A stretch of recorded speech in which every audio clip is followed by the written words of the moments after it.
तो पहला क्वेश्चन कह रहा है कि समीकरण x square minus 10x plus 11 बराबर 0 के मूलों का हरात्मक जो है कि माध्य है। आपसे पूछा है क्या, समझिए। कह रहा है कि मूल आपके दिए गए हैं ना, अब उसका कह रहा है कि हरात्मक माध्य क्या होगा। तो मूल क्या क्या दिया है जरा समझिएगा। मूल दिया है आपका x स्क्वायर माइनस 10x आप प्लस कितना है 11 बराबर 0 है ना। तुलना कर दीजिए, x square plus bx plus c से तुलना करते हैं ना। अब मूल का क्या पूछा है, हरात्मक माध्य। तो हरात्मक माध्य के लिए क्या फार्मूला होता है, हरात्मक माध्य के लिए 2c बटा में क्या माइनस b होता है ना। तो आपका हो जाएगा फार्मूला पहले रख लीजिए, हरात्मक माध्य 2c बटा में क्या माइनस b। तो 2 गुणे c का वैल्यू 11 है बटा में माइनस b का मान कितना है माइनस 10 है तो प्लस 10 हो जाएगा। और 2 पाँचे कितना 10, 11 बटा में कितना रहा 5 ना। तो 11 बटा में 5 आपका ऑप्शन नंबर बी करेक्ट है। ऑप्शन नंबर कौन सा करेक्ट है, बी। क्लियर है। तो यही प्रोसेस सेम चलते रहेंगे और आपका सिद्धाचार्य का नियम भी लागू किया जाएगा और जो है कि विविक्त पर भी लागू किया जाएगा। कह रहा है कि p माइनस क्यू का x square plus q minus r x plus r minus p बराबर यदि 0 हो तो कह रहा है कि मूल होंगे। तो फ्रेंड्स आप लोग याद रखेंगे कि मूल आपका वही कहलाता है यदि हम किसी का भी गुणनखंड करते हैं जो x का मान फाइंड होता है वही आपका क्या होता है, मूल। तो आप लोग बहुत पहले पढ़े होंगे कि किसी का भी गुणनखंड यदि निकालते हैं हम लोग, और जो मान निकलता है यदि उसी मान को, जैसे मान लीजिए कोई भी आपका गुणनखंड है, यदि मान लीजिए एक x का मान 2 आया, एक x का मान 3 आया, समझिएगा पहले। यदि मान लीजिए आपका है थोड़ा हम लोग उदाहरण ले लें। यदि मान लीजिए यह कोई गुणनखंड करना है, इसका x square plus 4x plus 4 है बराबर 0 है। यदि हम लोग को गुणनखंड करना है, मान लीजिए हम लोग गुणनखंड आ गया x बराबर माइनस 2 आया और दूसरे का भी x बराबर कितना आया माइनस 2।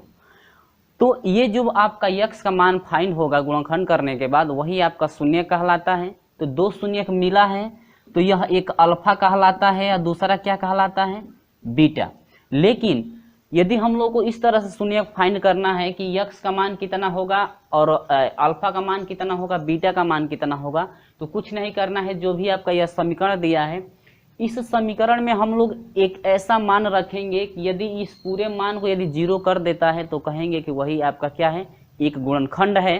तो यदि हम लोग x का मान माइनस 2 इसमें रखते हैं तो इस मान को पूरा यह 0 कर देगा, तो कहेंगे कि x का मान एक आपका कितना है माइनस 2 है।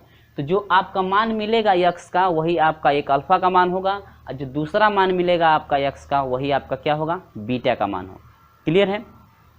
तो ये रहा कुछ जो है कि छोटी बातें जो आप इसको याद रखेंगे।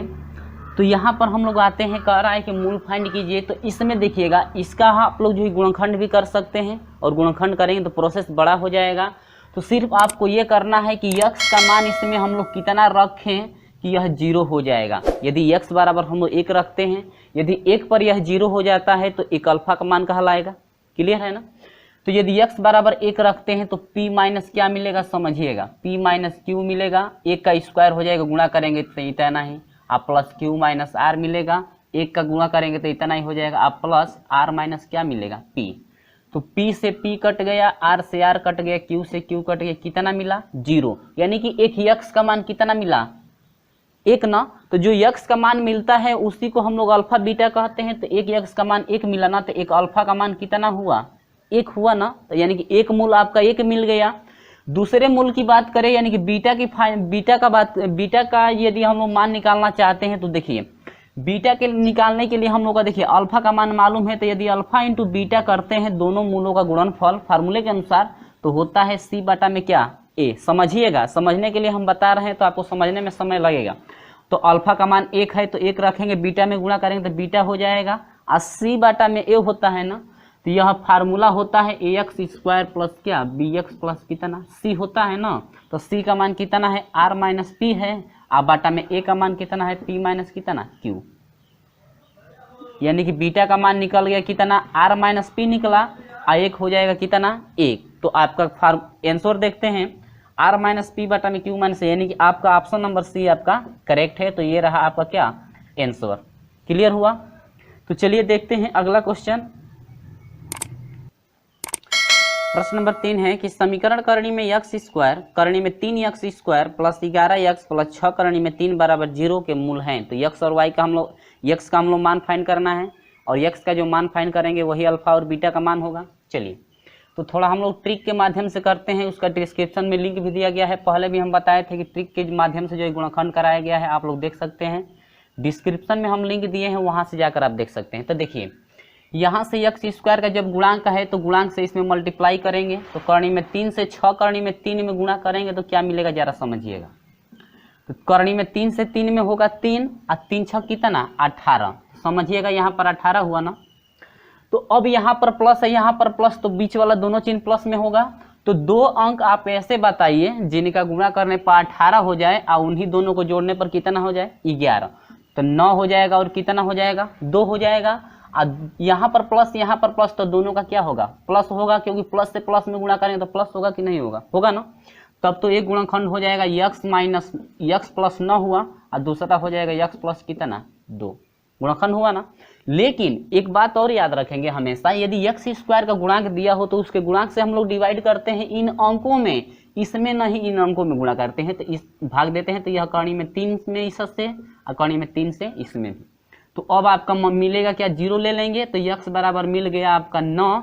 यह अरे भाई इसको 0 के बराबर लेंगे ना तो इसको भेजेंगे तो यह हो जाएगा -9 बटा करणी में कितना 3, परिमेकरण कर दीजिए नहीं है तो यह हो जाएगा कितना -9 करणी में 3 हुआ, अब बटा में 3 3 तिली के कितना 9, तो -3 करणी में कितना हुआ 3 हुआ ना। अब जरा समझिए इसका यदि निकालते हैं तो x बराबर इधर प्लस से उधर भेजेंगे तो -2 बटा में कितना करणी में 3, यानी कि आपका ऑप्शन नंबर ए करेक्ट है। यानी कि 2 मान मिल गया ना, एक अल्फा का मान ये है मूल अल्फा का मान, एक आपका -3 करणी में 3 हुआ।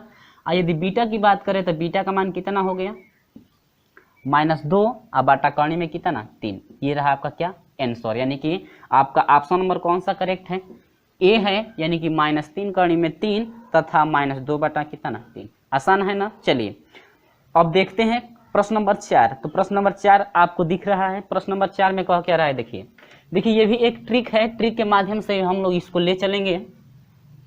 तो इस पे जो है कि हम वीडियो बना करके डिस्क्रिप्शन में लिंक दे देंगे, क्योंकि इसी टाइप का जो है कि पहले भी हम पढ़ा चुके हैं घातांक करणी में, वहाँ पर जो है कि ट्रिक के माध्यम से नहीं बताया गया था, लेकिन इसका एक अलग वीडियो हम बना देंगे और डिस्क्रिप्शन में लिंक भी दे देंगे।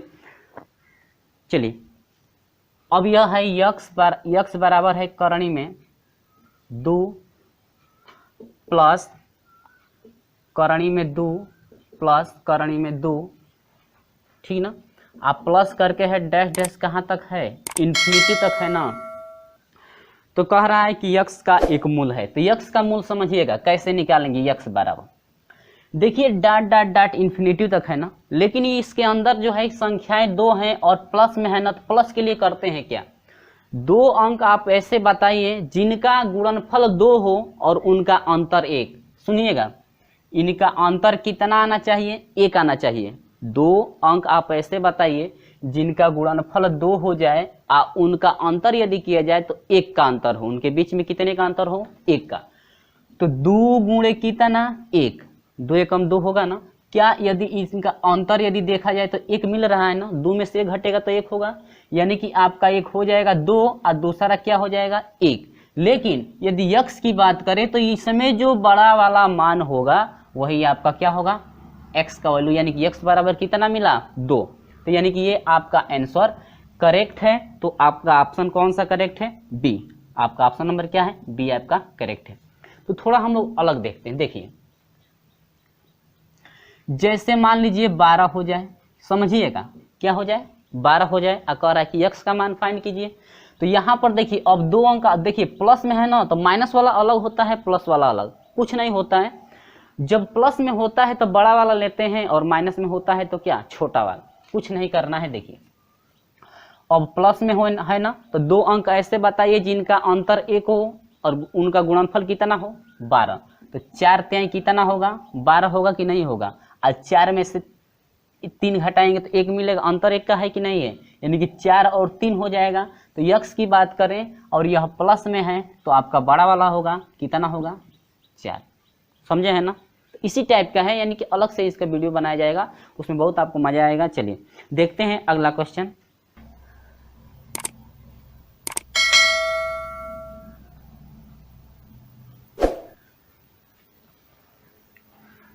कह रहा है कि व्यंजक x square plus 2bx plus c का मान धनात्मक होगा। तो धनात्मक मान के लिए सिर्फ आपको कह क्या रहा है, देखिए कह रहे कि x square plus 2bx plus क्या सी के लिए धनात्मक मान चाहिए, तो उसके लिए होता है कि बी स्क्वायर का मान जो है हमेशा सी से क्या होना चाहिए, छोटा।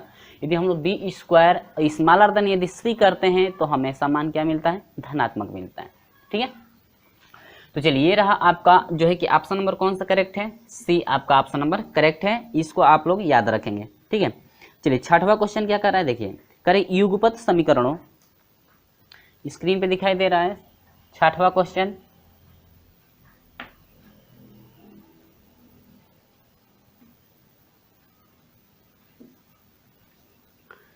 करें 2x plus b1y plus c1 equal to 0 दिया है, और दूसरा दिया है कि x प्लस b2y प्लस क्या c2 बराबर कितना दिया है, 0।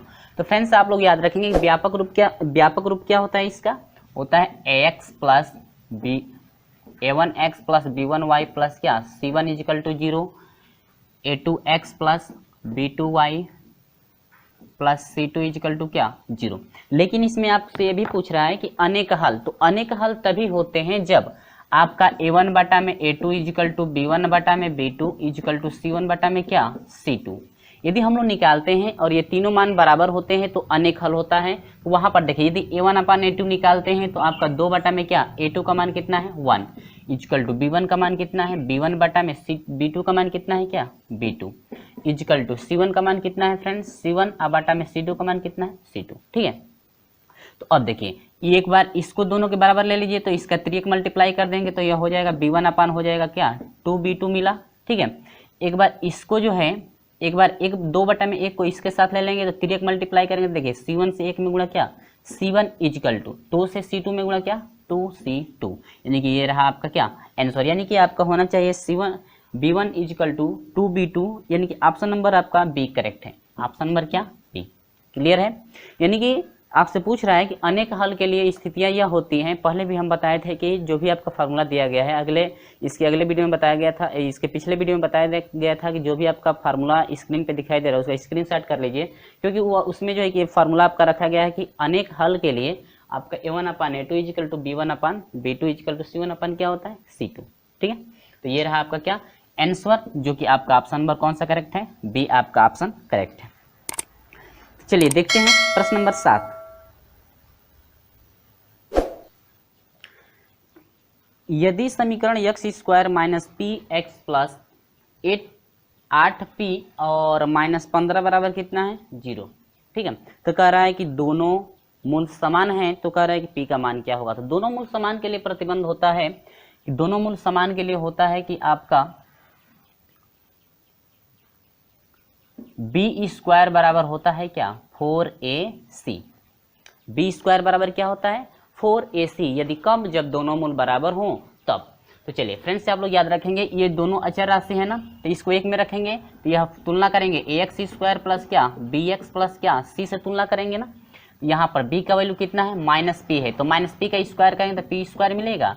अब 4 गुणे a का वैल्यू 1 और c का वैल्यू क्या है 8p माइनस कितना 15, तो यह हो जाएगा p स्क्वायर इजिकल टू 8 का 8 चौको 32p और माइनस 15 चौको कितना 60, इधर भेज दीजिए p स्क्वायर माइनस हो जाएगा 32p और प्लस कितना 60 बराबर क्या 0। वही शॉर्ट ट्रिक वाला गुणनखंड लागू कीजिए जो डिस्क्रिप्शन में आपको लिंक भी दिया गया है। तो 60 है ना, यहाँ पर प्लस यहाँ पर माइनस, तो दोनों का आपका माइनस होगा। ठीक है, तो माइनस होगा तो क्या होगा जुड़ेगा। ठीक है, याद रखेंगे ये चीज़, क्योंकि माइनस से माइनस में गुणा करेंगे तो फिर प्लस मिलेगा ना।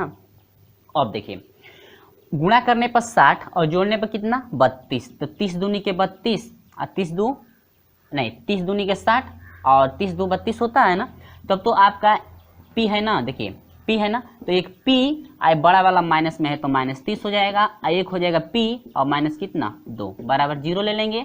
तो p बराबर एक इससे निकालेंगे 0 के बराबर, एक बार इसको 0 के बराबर लेंगे कि नहीं लेंगे, तो यह हो जाएगा माइनस में इधर आएगा तो 30 और यह हो जाएगा p बराबर कितना 2, यानी कि 2 आएगा या तो 30, यानी कि ऑप्शन क्या क्या दिया है देखिए 3 या 50, 2 या 50, 3 या 40, 2 या 30, तो 2 या 30 आपका करेक्ट है, ऑप्शन नंबर डी आपका क्या है करेक्ट है। मजा आया ना। चलिए डिस्क्रिप्शन में हम लिंक भी दिए हैं, जाकर के वहां से देख सकते हैं। चलिए 8वां देखते हैं, प्रश्न नंबर 8।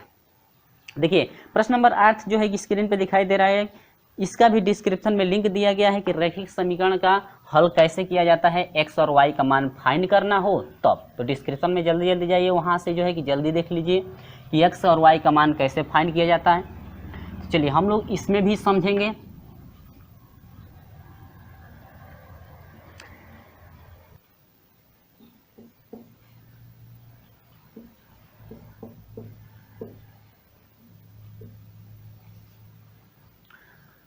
तो प्रश्न नंबर 8 कह रहा है कि हल है, 2 समीकरण आपका दिया गया है और ऑप्शन भी दिया गया है, तो कैसे हल करेंगे देखिए समझिएगा।